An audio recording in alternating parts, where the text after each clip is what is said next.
Let me put the light better. I know it's not focusing, right? I know. Let me change the light a little bit.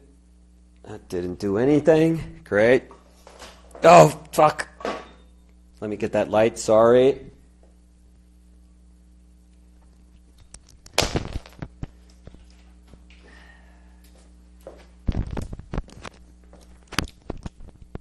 Okay, I'm back. Okay.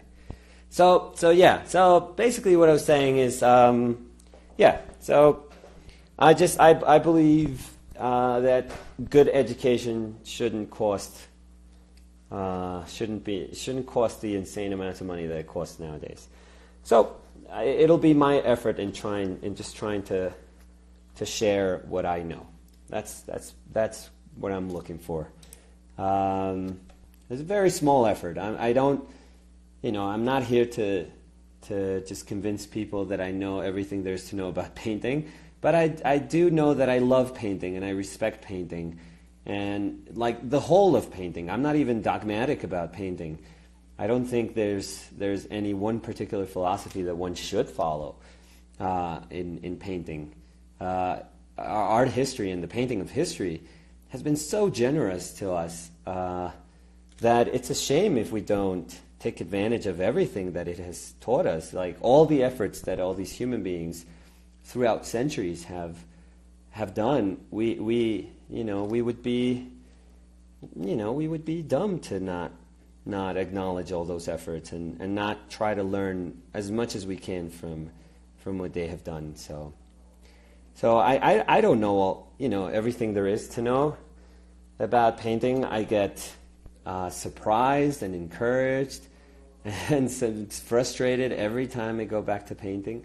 But what I do know is that I have this bond with it that I deeply, deeply enjoy. I decided from a long time ago that this was my life, that this was going to be my life.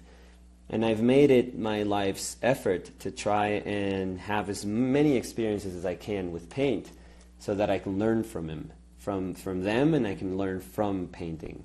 So that's what I'm going to share. I don't have a particular way of doing things. I don't have a technique. I don't have a style, I don't think, at least. I'm not going to teach you how to paint flowers or skies or animals or, I'm not that sort of teacher. I don't believe in those sort of things. I think that's a terrible way to teach somebody how to work. But I believe in fundamentals, in the fundamentals of painting, and in understanding, in deeply, deeply understanding what you're doing, and that's what I'm going to share. So that's the hopefully that'll come across. This is really nice because this break here in this hand manifests itself over here in this area. That's very cool. So I have to echo those. I have to echo that light in that hand over on the other side, because that break on the wrist is what makes the gesture of the hand really, really work. So we'll see if I can get to that. It's very subtle. It's very, very subtle. But if you don't go for that, the gesture of the hand doesn't work. Doesn't quite work. So I'll go for that in a little bit. Let's see. I can get to the arm. I should have done. I don't want to use that alizarin. I so want to go for that one right now, but I don't believe I used it, and I don't want to introduce it. It may sound like, oh, just use it. What are you complaining? Just use it. There's nothing wrong. But yeah, no, there is. There is. I don't want to just introduce a color right now that I didn't really use initially, just because. If I had set my palette at the beginning, I want to respect the choices that I made, the color choices that I made, and I don't want to just, because I feel the need right now to just put that color. I don't want to just put it. That's kind of easy. That's the easy way out. I'd much rather just use what I have and push it so that I can get to those cooler reds that I feel I need right now. So it'd be like cheating for some reason, but cheating yourself, not like cheating, like making something that's that you're not supposed to, but just like cheating yourself.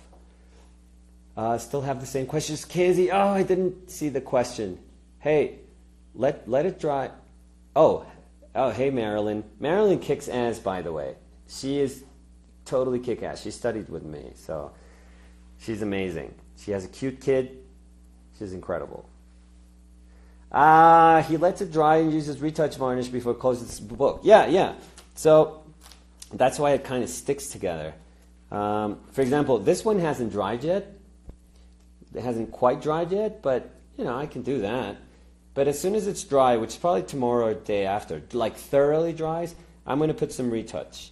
That's why you guys probably can't. Oh, what did I do here? You guys probably can't tell, but this is very kind of sunken in. This color is super opaque right here, and it has because it has dried. It has oil has oxidized. And it has also it's also been absorbed by the paper. So, when I put retouch varnish, all that color, the color's not going to come out. That's not exactly what happens. Color doesn't just kind of transform itself to what it originally was. No. What happens is that imagine like oil when it oxidizes, it creates the outer layer, the skin of the oil. As soon as it's in contact with oxygen and it dries, it doesn't let the light sort of go through it. So what you get is light sort of bouncing off of it. So you can't really go inside and see the actual color. So when you varnish it, then that layer actually lets light come inside. Let's say it goes to another layer, to the layer where the color is. So it goes inside, and then it bounces back, and then you can see the color that you painted with. That's what happens. So that's why we retouch varnish or we varnish so that we get the original color that we painted with. But also, and I didn't quite do this here because I had painted such a specific area of the painting that it was a little pointless to just go and retouch varnish this area. Because I could have done that, but I don't know. I'd much rather just put it on the whole thing. But if I was trying to gauge my decisions, these decisions, based on this, it's much better if I do that when I put some retouch varnish and actually see what I originally painted. That's what retouch varnish is there for. It's not a final varnish, but it's there so that you can. Every time you put another layer of paint, that you can access the original information you painted. Some people oil out, which means they just put oil on a rag and they just kind of put it on top of the whole painting, and oil can do that too. But the thing is that creates like a couch of oil that, if done improperly, if you paint improperly, you're going to have excess oil on your painting, and you're not going to be able to manage that really well.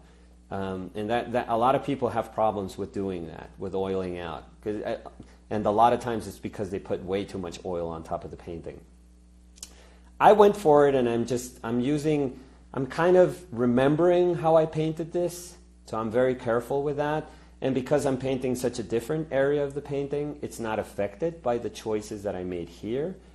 But if I wanted to be perfectly like honest with the choices, with the new choices that I made, it's best if I could see what I originally painted.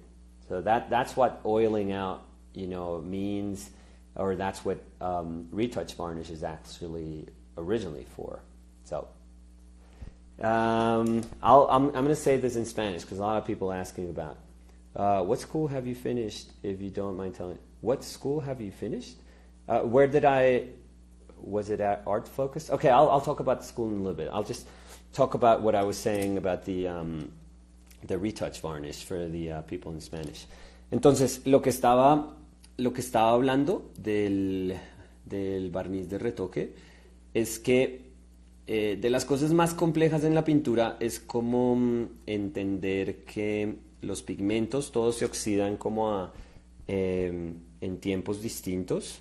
Entonces es muy normal que cuando uno está pintando un área de la pintura se oxide. Se oxide, es decir, se seca, ¿no es cierto? Y cuando se seca normalmente pasan dos cosas, una es que la absorbe la superficie, parte la absorbe la superficie, a menos de que sea una superficie, digamos, impermeable, pero normalmente parte la absorbe la superficie y parte se oxida. Cuando pasa eso, la capa de la pintura queda opaca, queda bastante opaca. Entonces uno muchas veces dice, eso no fue lo que yo pinté, se me perdió lo que yo pinté. No. Lo que uno pinta siempre está ahí. Y lo que estaba explicando era que cuando uno va a retomar la pintura, tradicionalmente hay veces se frotaba incluso una papa, como se cogía y se partía una papa y se frotaba en la pintura, o se cogía un trapo. Lo normal es que se coge un trapo con un poquito de aceite, no mucho, y se le pasa a toda la pintura, y entonces el aceite hace que uno vuelva a tener acceso al color que uno pintó. No es que lo saque, no es que... No. Lo que hace es que la superficie que se oxidó, que estaba como opaca, que no dejaba que la luz penetrara la superficie y reflejara el color original, ahora sí se puede hacer. Ahora uno sí tiene una manera de entender cuál era ese color. Entonces, muchas veces para nosotros los pintores es importantísimo saber qué colores exactamente utilizamos cuando estamos pintando algo, y cuáles son los colores que están sobre esa superficie, porque si vamos a hacer nuevas como reflexiones de color, pues tenemos que hacerlas con base en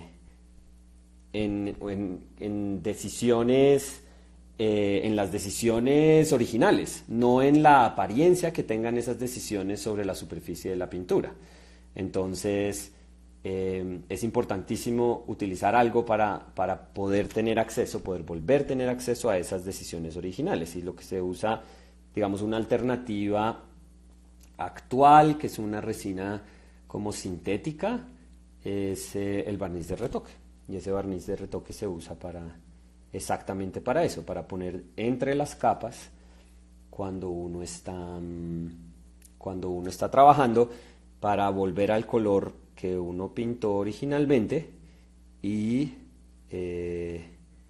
para así poder asegurarse de que las nuevas decisiones que uno va a tomar estén hechas con base en esas decisiones originales. No hay nada peor que uno pensar que uno pintó algo de una manera porque se ve así en la superficie, utilizar esa reflexión que uno hace sobre la superficie para educar nuevas como decisiones de mezcla en la paleta, solo para darse cuenta después, cuando uno ya barniza finalmente, de que uno se había alejado muchísimo de las decisiones originales porque no las pudo mirar, porque no las podía ver cuando estaba pintando. Entonces, para que no ocurra eso, pues o usamos eso que les decía como humectar la superficie otra vez con un poco de aceite, o ponemos un barniz de retoque. Eso es. That was my Spanish interlude, so thank you. I have to do a Spanish, an only Spanish one in the next couple of days, because there's a ton of people that ask me if we could do like Spanish one, and it's not just, and for God's sakes, it's not to push people aside that speak English or that don't speak Spanish. It's just there's enough people. Like the vast majority of the people that follow me speak English, so I'm not catering to those people. I'm just acknowledging that there's a higher probability that people speak English rather than Spanish with all the followers that I have. That's why I do it. It's as simple as that. It's not favoring some people over others. It's just that it is a universal language. But I do want to do an all Spanish one soon. So, estoy diciendo que voy a tratar de hacer un video de estos todo en español para la gente que me ha venido preguntando que porfa haga uno en español solamente.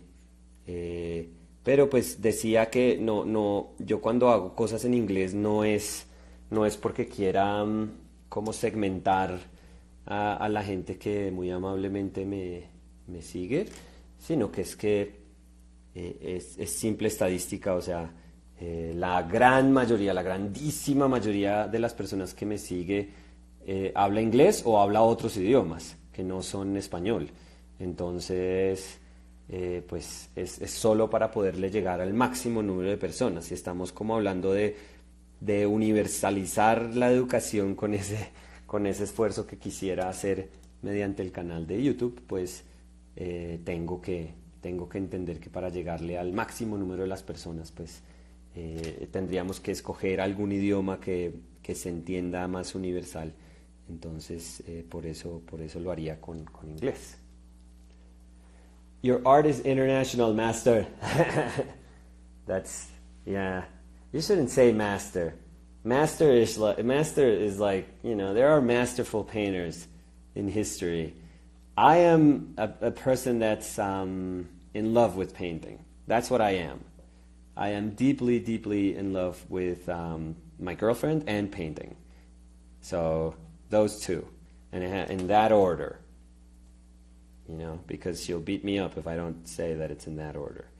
What I do is just I enjoy this very, very, very, very much. But I'm nowhere near what those people that did so much for us in the art history, you know, I'm nowhere near how talented they are. So, you know, I'm fine with that. I acknowledge that, you know, that's totally cool. We should know. First thing you have to know when you paint is the place you occupy in painting. And trust me, like I have so much to learn. So much to learn. But that's exciting, you know. That's the rest of my life. So cool. Hey Nick, the brushes you're using, are they Skoda? Yeah, these are, I actually love these. The Da Vinci Maestro. I think they're very good for bristle brushes. They're very good. Skoda makes bristles, but they make them a little bit longer so they don't feel as full.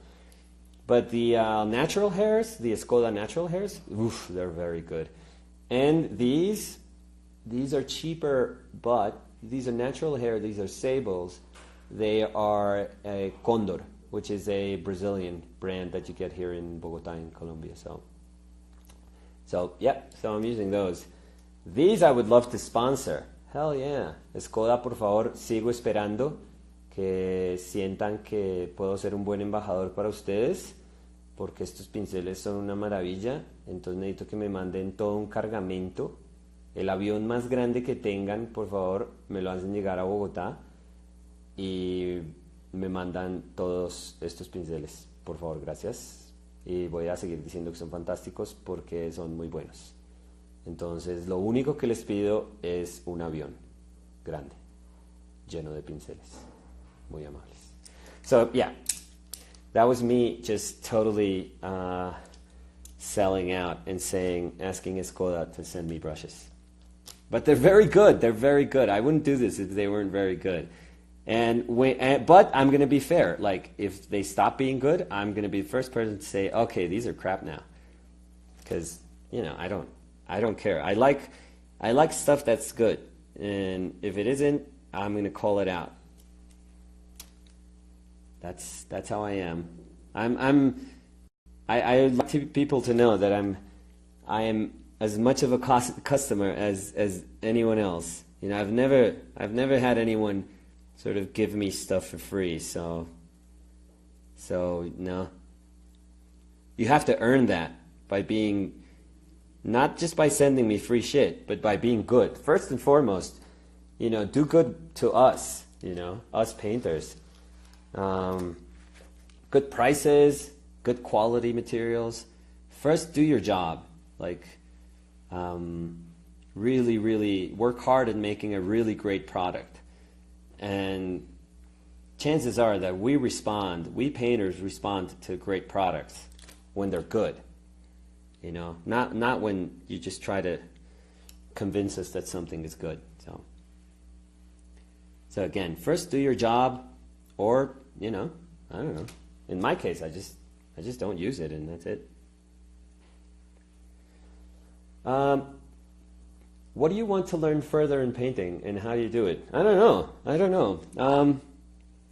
Again, each of our paths is different. My path is to be, I think, if I can do something simpler and more effectively and closer to what I want, without not struggling, because I'm always going to struggle. That's a natural part of doing this. But I guess just having clarity when I do things, I like. Which is very weird, but because my gut is telling me also, but, you know, it's fine to struggle also. It's perfectly fine to struggle constantly. So I wouldn't want that feeling of struggling to just cease, to exist, because then it would be kind of boring to paint, quite honestly. No, but I think simplicity in the sense that the simplicity that comes from understanding. And that's a very natural thing, though, in art. If you notice it, usually when artists are younger, throughout history, they make these beautifully complex things that, for example, if you take Michelangelo, like if you look at his Pietà, like the original Pietà, it's beautiful. It's like, you know, that's in terms of traditional sculpture, you can't go past that. You know, that's as good as you can get. But then eventually he was just doing these very sort of abstract things and a lot simpler, but he was able to communicate so much with that. So that's usually how it goes. Or if you look at the way Titian's life, because he led such a long life. You know, some people say he was 90 something. And he painted most of it, which is very strange for a painter in that era. You can see his whole process, how he started out as a very, very, very traditional painter, and in the end, poof, some of his paintings look like they could belong to this era. I mean, some of his later work is just insane how expressionistic it is. So, I don't know, I'm very curious to see how my understanding of paint sort of evolves. I don't know if evolves is the word even, but just changes with time. But it's not a matter of, oh, I wish I could paint feet better, or I don't know. I feel fine with the way I paint nowadays. Now it's a matter of just what I paint, choosing the things I choose to paint, the things I choose to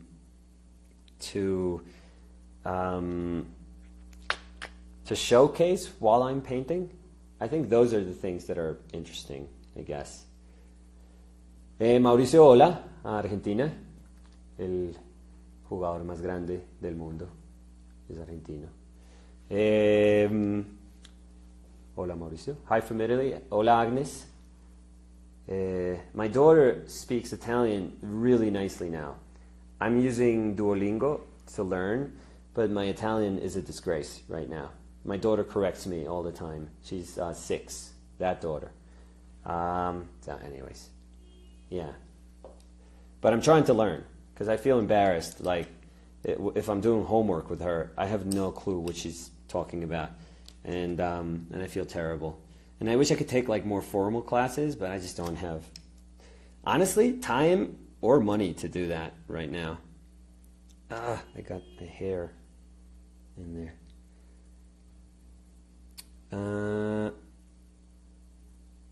Okay, it's better. Marilyn. Marilyn is crazy. You know, she's like my agent here. Marilyn, you take care of all the questions that I can't get to. Okay, thank you. And I'll send you something for your kid, like a hoodie or something. Or yeah. Nick, what about drawing? Do you think it's the foundation to painting? Yeah, but drawing is actually I don't like when people think that drawing has anything to do with this, with line work. Drawing is a very, very abstract concept. Drawing is prevalent in any choice we make. Anything that can be understood as a decision, making of a decision, has an aspect of drawing in it. So design, composition, structure, proportions. But even like when we think about painting, the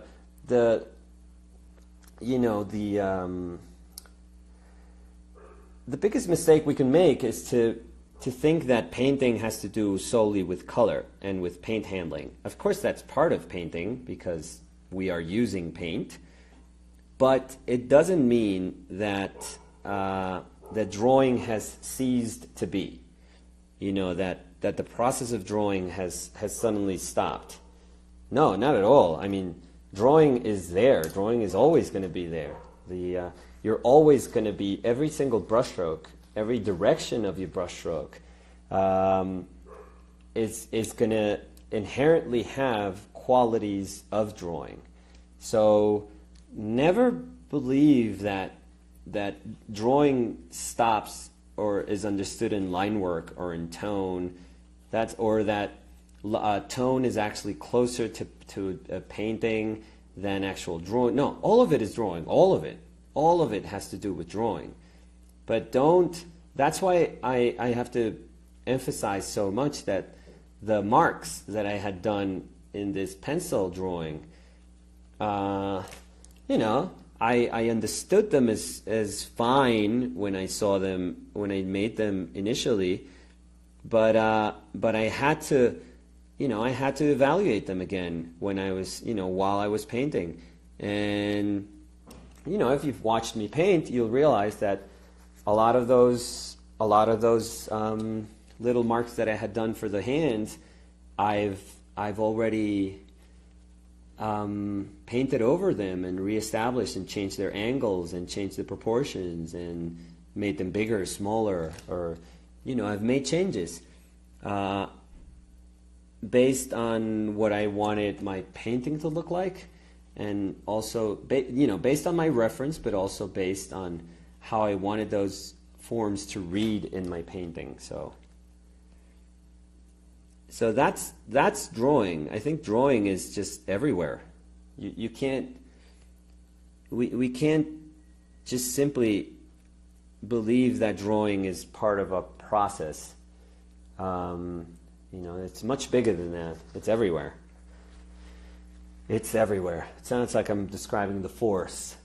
Hola desde Bolivia, hola, para que me inviten a Bolivia. Nunca he ido a Bolivia, entonces muy lindo ir a conocer Bolivia. Iba a decir el Titicaca, pero no. ¿Es peligroso el uso del tierra de sombra por su secado rápido y posibles cuarteamientos? Pero podrías decir exactamente lo mismo de cualquier otro color. ¿Es peligroso el uso de bla por su secado lento y sus probables cuarteamientos? Entonces, no creo. Tierras se han usado, incluso digamos que sería más extraño el uso de los colores nuevos, o sea, los cobaltos, los cadmios. Ay, juepucha, estoy ensuciando todo. No, qué desastre. Qué pena. Sería más razonable cuestionarse el uso de esos nuevos colores que del tierra, que si lleva siglos, o sea, siglos y siglos lo llevamos usando, y por lo menos ya sabemos cómo se comporta. Entonces, si queremos ser como juiciosos con eso, pues aceptaríamos que es mucho más probable que haya problemas con colores que no sabemos cómo se comportan que con los que ya entendemos. Que esa es como la teoría de todos los conservadores y la gente muy purista en la pintura, que es que pues no tenemos por qué estar especulando sobre técnicas nuevas cuando todo esto ya, pues todo esto ya se inventó y ya sabemos cómo se comporta porque llevamos siglos de ver qué pasa con la pintura. ¿Qué hubo, Guillermo? ¿Qué secativo tiene el blanco? ¿Sabes? No sé, Guillermo, el que me escribió, qué pena, es que tengo la nariz llena de mocos, fatal, ahí debí perder un resto de gente apenas dije mocos. Eh, el que me escribió Michael Harding cuando le escribí yo para decirle que pues yo básicamente no le escribí diciendo nada distinto a que se me hacía que era un color muy bueno, pero que había oído que lo iba a dejar de hacer. Me dijo que tenía cobalto, tenía solo cobalto, entonces no sé si tiene de Courtrai, no sé si tiene cualquier otro, pero lo curioso es que dice que tiene dryers, como que tiene plural, o sea, secantes en plural. Entonces no sé si tenga otros y no sé si me quiera decir si hay otros. Entonces voy a escribirle y voy a preguntarle si me...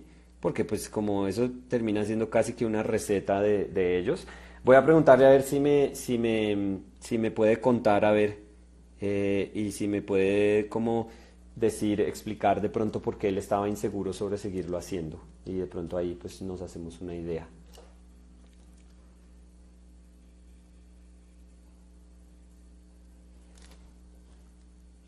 I have to eventually, I think, blow my nose, but I'm gonna.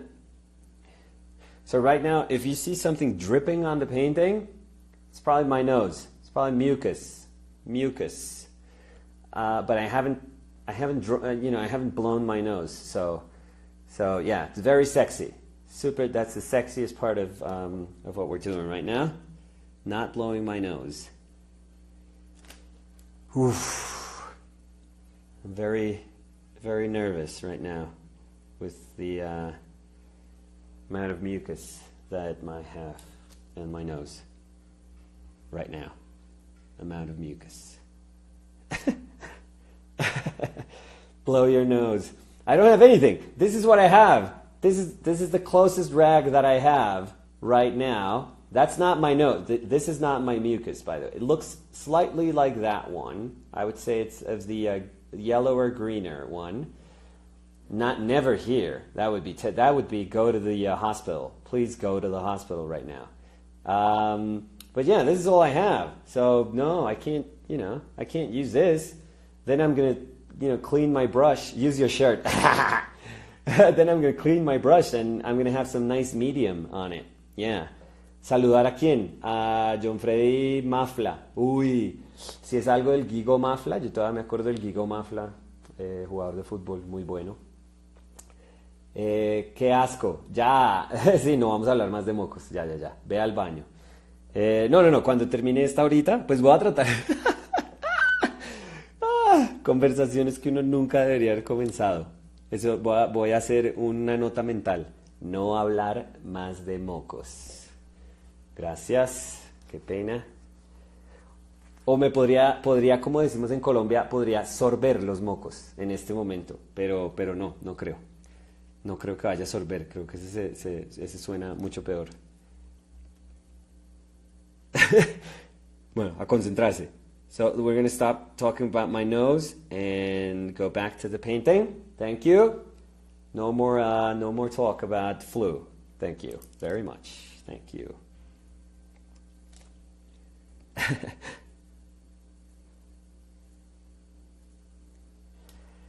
So I have to get this area because the light is not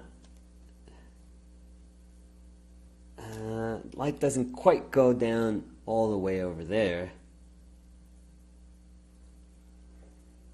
That's cool. Not getting quite all those little subtle variations there.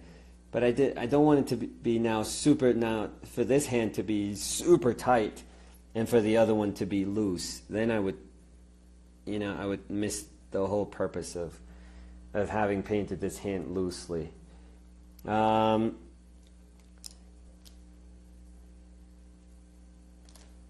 see.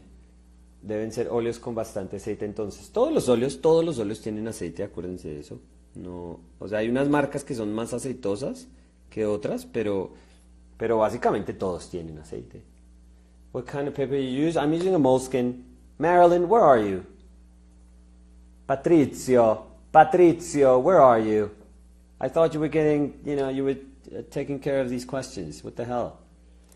No hoodie for your kid. That's it. Sorry.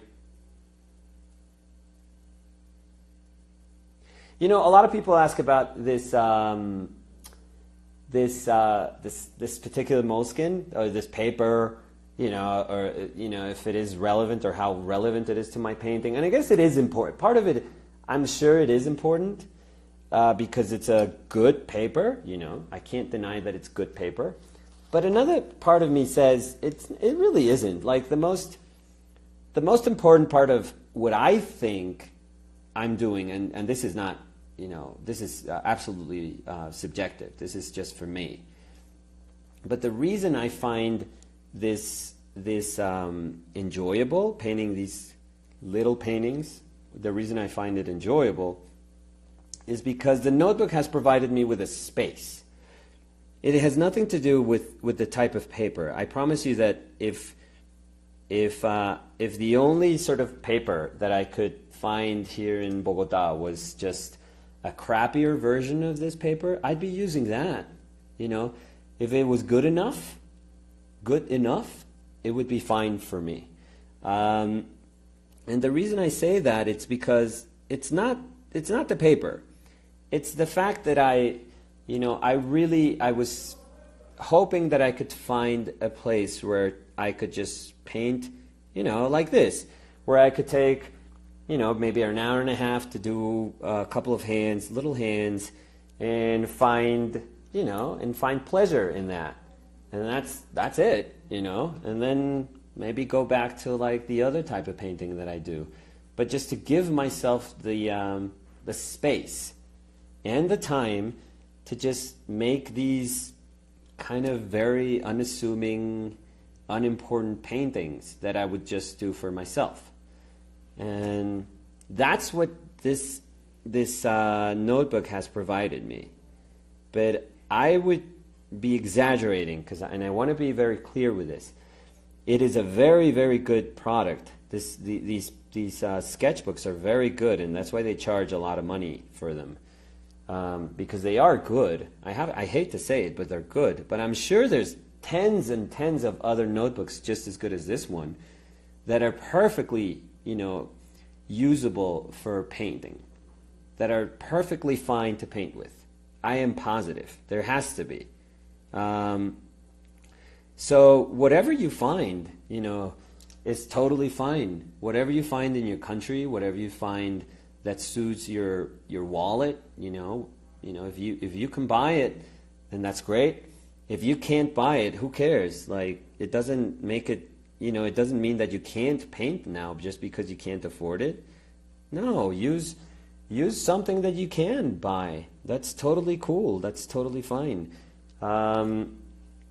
So I do want to emphasize that, because I don't want it to sound like, it's a magical notebook. No, it's not. It's just a notebook. It's just like any other notebook that has like nice thick paper, but that's about it. There's nothing strange about it. It's just quality paper. But I'm sure you can find cheaper alternatives to that. Look, like this is, I'll show you guys. I know it's not quite painting, but it's a drawing. Let me see. Because I have this over here, although my hands are like full of freaking paint. This sketchbook that a student of mine was doing, this has this paper that's called Earth Pact. Let me see. I'm going to probably put a ton of paint on this drawing. It's a and it's a recycled paper, and it's so good. Look how much it got got out of it. It's so, so nice. You know, and it's perfectly fine. It's very cheap. It's very, very inexpensive. So, oh, Moleskine sketchbook. Thank you, Marilyn. Thank you, Marilyn, from half an hour ago when I needed you. Yeah, so useful.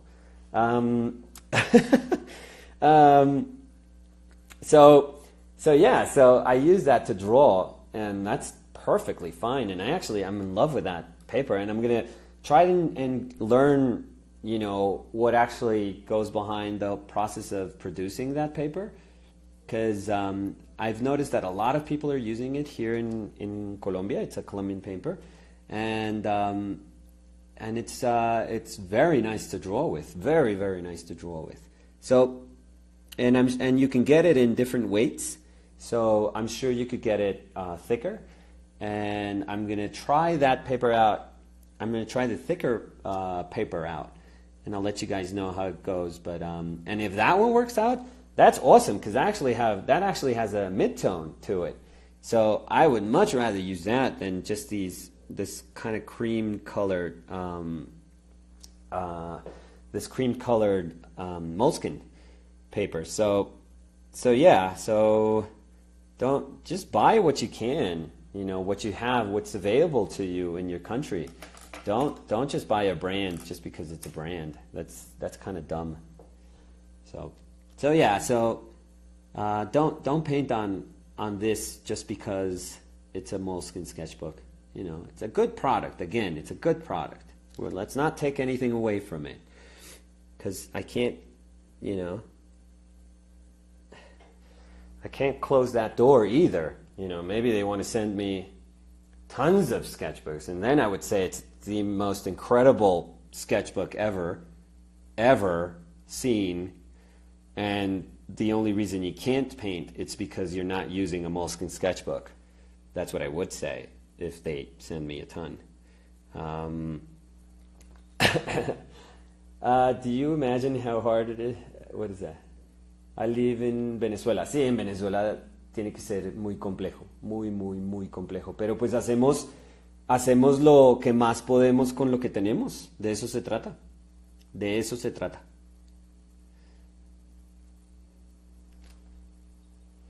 Qué chimba verlo, Nicolás. Nos vemos más tarde. Pueblo, ¿cómo quedó? Más tarde, pueblo. Nos vemos más tarde, pueblo. ¿Qué es eso, Johan? ¿Como una expresión? Como nos vemos más tarde, pueblo. molestando, Johan.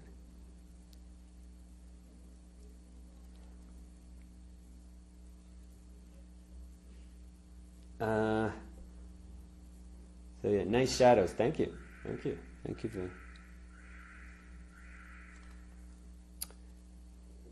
So yeah, so just buy whatever you can.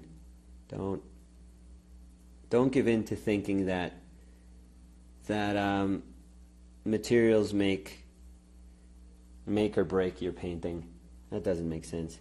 You know, I want to do this on when I have my channel, and I think it's like super cool. See how my voice is like suddenly got higher pitched from thinking of something that's exciting me a lot. I have a ton of materials. So here it is. I have a bunch of like materials that I never use. And I never use them either because I'm stupid and I bought them and I had, you know, I was just totally, I was attracted by superficial qualities. I'm trying to do a fucking fingernail. I know I shouldn't be doing it. What am I doing? Come on. So I have a bunch of like materials that I never use and that I still have, which is insane. And you know, I feel like an idiot about it, just having bought all these things, and so I want to use them. So some of them are cheap. I have like cheap paints. Some of them are expensive. So I have either cheap paints or very expensive paints, or expensive paints and expensive brushes that I don't use, or you know, whatever, a combination of all of those, or just ridiculous colors that I thought that I would have use for. And I want to make paintings. I want to force myself to use them, and just. I thought of like a game I could play with myself, to just pick like 3 of those and then force myself to make a painting out of them. And I think it would be super cool to just push myself to, so that I realize, and that so that everyone realizes that even with like, cheap stuff or like stuff that looks nothing like the stuff that we should be using, you can still paint. We can still make paintings from materials that are not like, perfect, that are not tailor-made to have like this perfect experience for painting. So I think I'm going to do that, and that way I can also actually put those things to use, because I haven't touched some of those paints in years, or some of those brushes in years. So I think that would be kind of cool. I could never talk and paint at the same time. Yeah, it's tough. Yeah, it's very tough, actually. I was trying to say like, yeah, but you can kind of deal with it. No, not really. It's actually tough. Yeah, I don't want to say it's not tough, because it is. It took me some time to get used to it. So, anyways, so I think that's kind of nice for that hand. I'm not super happy with it, to be honest. But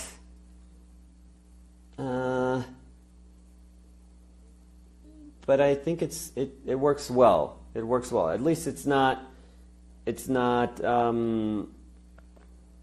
doesn't grab your attention. It's not distracting, I feel. And I think that's going to be good for now.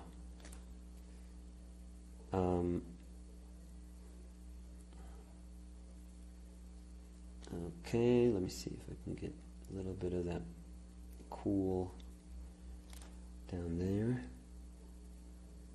Here on the elbow. Just a little bit. Anyways. Yeah, the most important thing for me in this one is that it's not distracting. It doesn't distract from the other hand. It doesn't distract from the portraits that we're going to eventually do. That's probably the more important part of this painting. Just balancing those things out.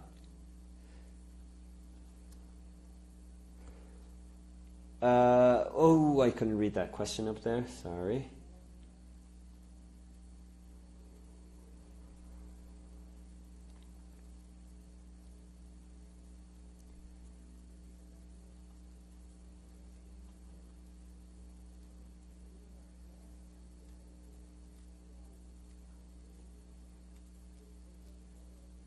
I love how, each hand has like its own character also.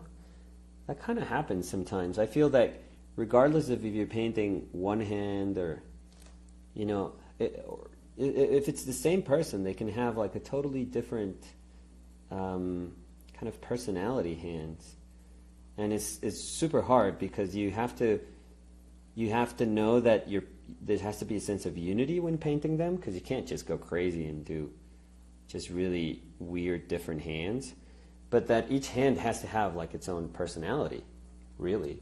So, anyways, I think I'm gonna do this sort of blue bed sheet down here, and I think that's gonna do it. And I'll show you what I did with the hands, because I don't want to take these too far, because they're not gonna. I don't know. It would just seem like I'm doing just for the hell of doing it, and I don't want to do that. Like I want to remind myself of why I'm painting what I'm painting. So, so let me do this blue sheet. It's like a bluish grayish sheet. So I'm using cobalt and raw umber.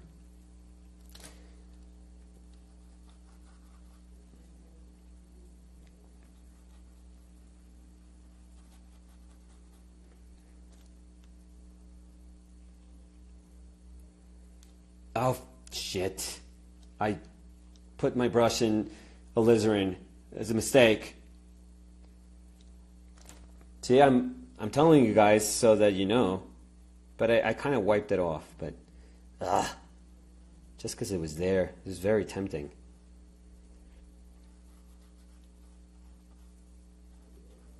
See, there it is. Ah, of course it looks good, stupid alizarin. I didn't want to use it. Ah, God damn it. Anyways.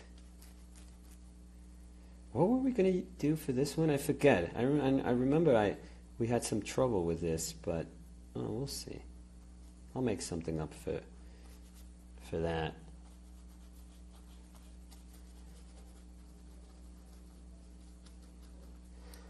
Okay. How long does it take to dry on paper? These hands, I think they'll be dry day after tomorrow, maybe. Maybe. Again, because there is a dryer. The white that I use is actually ground into oil, but it has dryer in it also. So that helps. That helps it dry a lot quicker than it would. If I wasn't using that, I would say maybe a week. No, not really. Less than a week. A little less than a week. For it to like fully dry. Yeah, like 5-6 days maybe.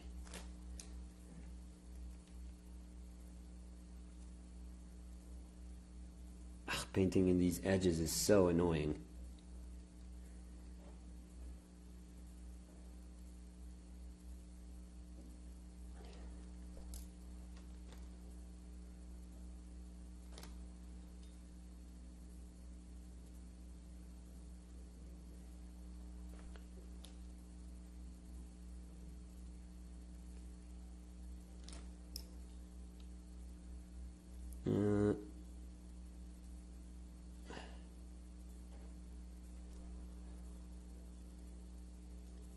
Why didn't you want to use the alizarin? Oh, because yeah, I'm being dumb about this.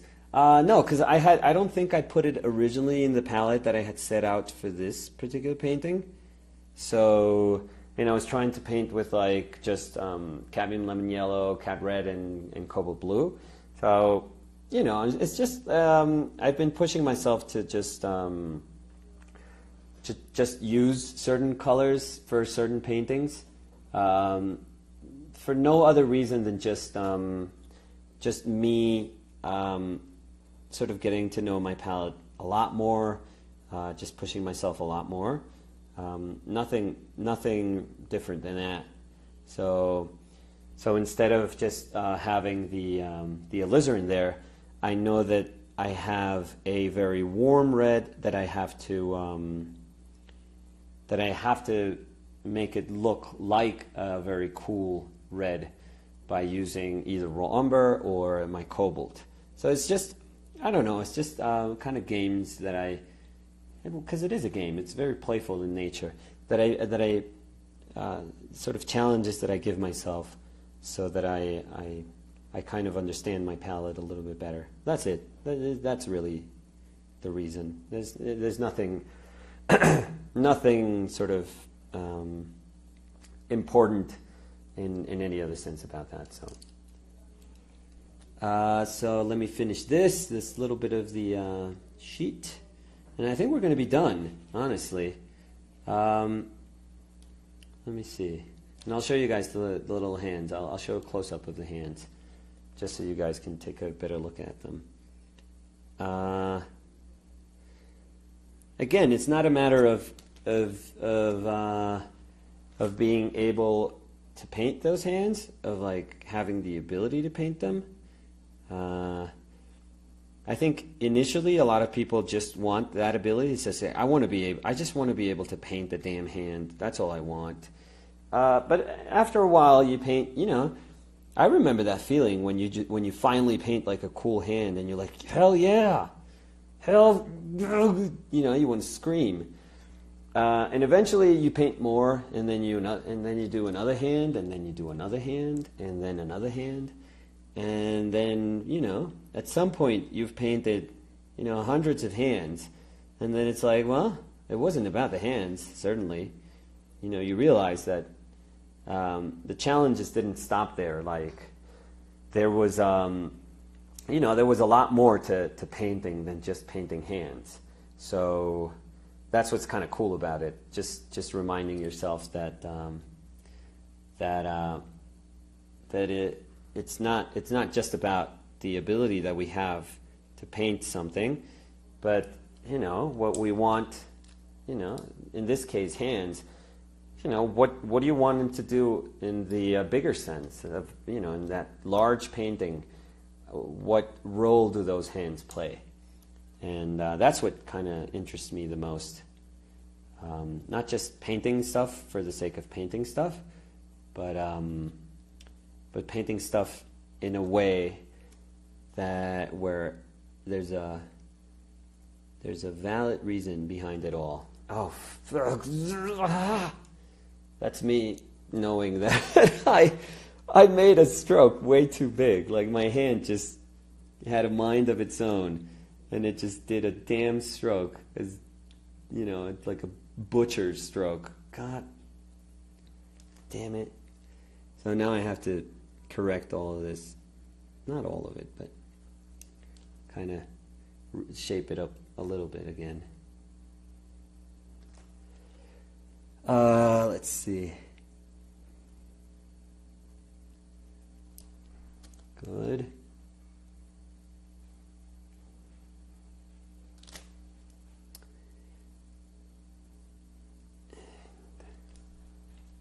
Okay. And just one more. Hopefully, one more. Okay.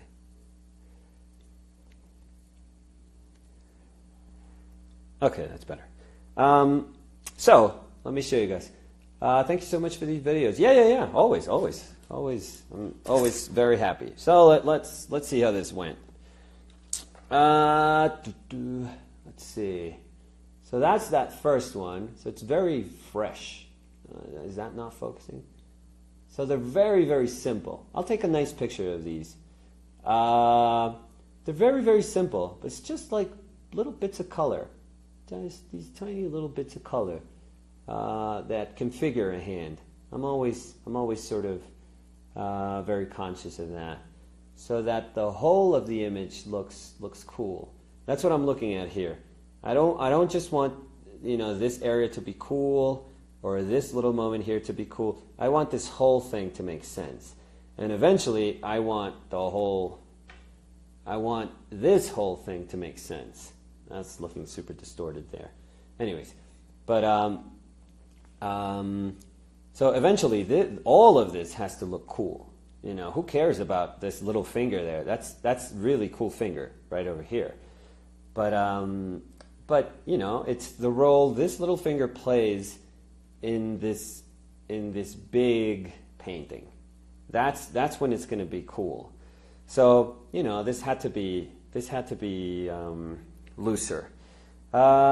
Things that I'm happy with, but there are other things that I wish I could have done a little bit better. Like this hand could be a little more subtle, but sometimes things are just tough. So that's quite it. But thank you guys for hanging out. It was a short one, but hands, hell yeah, So I'll take a nice photo of these hands so that you guys can take a look at them a little bit better in my feed. So thanks a lot. So yeah, remember off focus. The editorial project is gonna be up probably shortly. Let's call it shortly.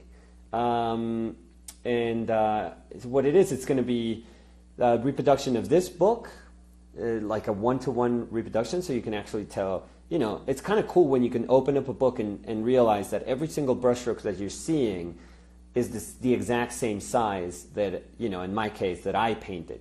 I think that that's a very, very cool book. That's very, very telling. So that's probably going to be shortly. We're going to have that project shortly up. And it's going to have paintings and drawings, which is going to be super cool, I feel. So that's it. So thank you guys for hanging out. Please save live. Yeah, I save them, but remember, I save